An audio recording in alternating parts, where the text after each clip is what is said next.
आज हम शुरू करने जा रहे हैं mitochondria, new syllabus, chapter number 3, 9th class.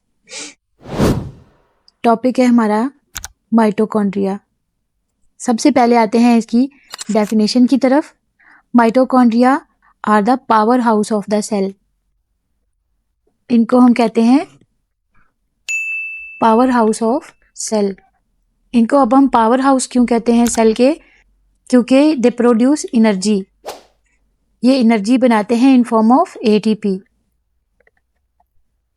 जो कि सेल के तमाम तर फंक्शंस परफॉर्म करने के लिए ज़रूरी होती है। मेन फंक्शन क्या है इनका? They perform the reactions of aerobic respiration. इनका मेन फंक्शन क्या है? Aerobic respiration. एरोबिक रेस्पिरेशन का क्या मतलब हुआ? रेस्पिरेशन दो तरह की होती है स्टूडेंट्स। एक होती है एरोबिक रेस्पिरेशन, एक होती है anaerobic. Aerobic respiration in the presence of oxygen, और जो एनारोबिक रेस्पिरेशन होती है उसमें in the absence of oxygen होती है, और ये ज़्यादातर प्रोकैरियोट्स में होती है, जबकि ये ज़्यादातर यूकैरियोट्स में होती है। एनारोबिक मैंने आपको बताया है एब्सेंस ऑफ ऑक्सीजन, इसमें ऑक्सीजन एब्सेंट है। एरोबिक रेस्पिरेशन आपको मैंने बताया in the presence of oxygen जो रेस्पिरेशन होती है वो एरोबिक रेस्पिरेशन होती है। अब एरोबिक रेस्पिरेशन इटसेल्फ क्या होती है? In which oxygen is used to break food to release energy in form of ATP. इसमें ऑक्सीजन यूज होती है for the breakdown of glucose to release energy.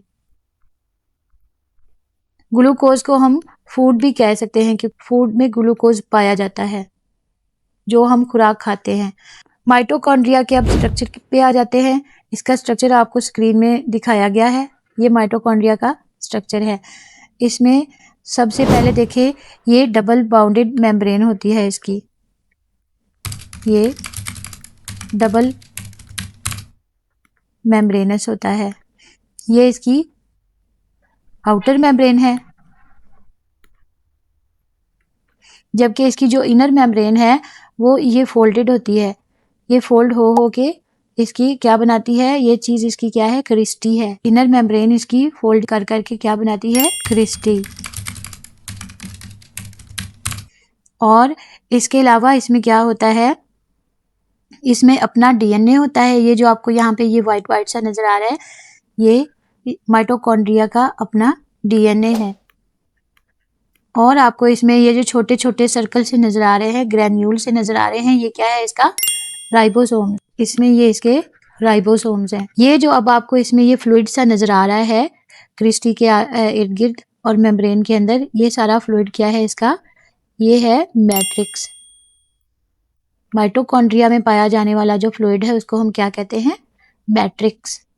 Mitochondria में जो डीएनए पाया जाता है और जो राइबोसोम्स पाए जाते हैं, ये मोर लाइकली हैं प्रोकैरियोट्स के। मोर लाइकली का मतलब कि ये इनकी सिमिलैरिटीज ज़्यादातर प्रोकैरियोट्स के साथ पाई जाती हैं बजाय यूकैरियोट्स के।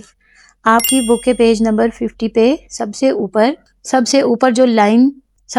जो दो लाइंस आपकी बुक पे शो की हुई हैं पेज नंबर 50 पे, उसमें लिखा हुआ है कि the ribosomes of mitochondria are more similar to prokaryotic ribosomes than the eukaryotic ribosomes. अब हम पढ़ेंगे गोल्जी अपरेटस। गोल्जी अपरेटस की हम पढ़ेंगे डिटेल में डिस्कवरी और इसका स्ट्रक्चर और इसके फंक्शंस।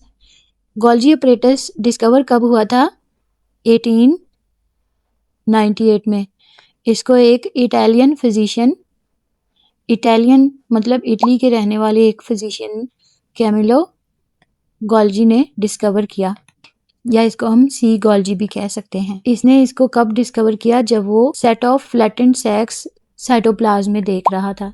जब वो साइटोप्लाज्म के अंदर जब उसने एक सेट ऑफ सैक्स देखा। अब फ्लैटेंड क्या है? फ्लैटेंड का मतलब है कि बिछे हुए या सीधे सैक्स खाने। उसने साइटोप्लाज्म में फ्लैटेंड सैक्स देखे और उसने इनको नाम दिया सिस्टर्नी का।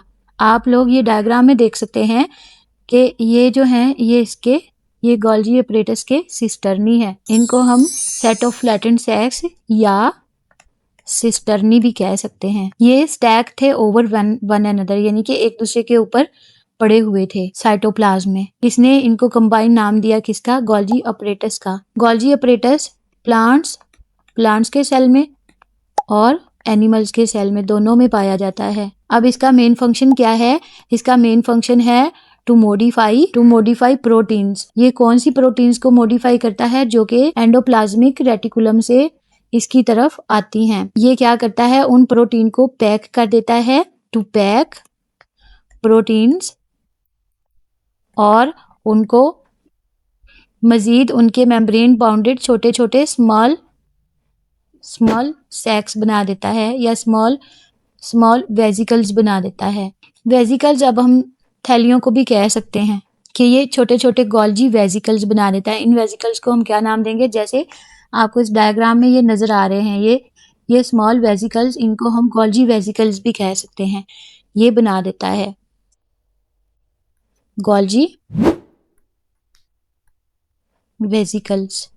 ये जो सेक्स हैं, या तो इनको ये अपने सेल के अंदर रखते हैं गोल्जी अपरेटस, या फिर इनको तैयार करके बड़ा करके, ये छोटा है, इसको मजीद इसमें और ज़्यादा प्रोटीन्स ऐड करके इसको बड़ा करके इसको सेक्रीशन के पर्पस के लिए तैयार करते हैं। सेक्रीट कहाँ होती हैं? आउटसाइड द सेल, ये प्रोटीन्स। 1906 में गोल्जी अपरेटस दरियाफ्त करने की वजह से 1906 में जो कैमिलो गोल्जी है उसको नोबेल प्राइज मिला था, क्योंकि उसने गोल्जी अपरेटस को दरियाफ्त किया, और इसके अलावा ये इसको फिजियोलॉजी और मेडिसिन के शोबे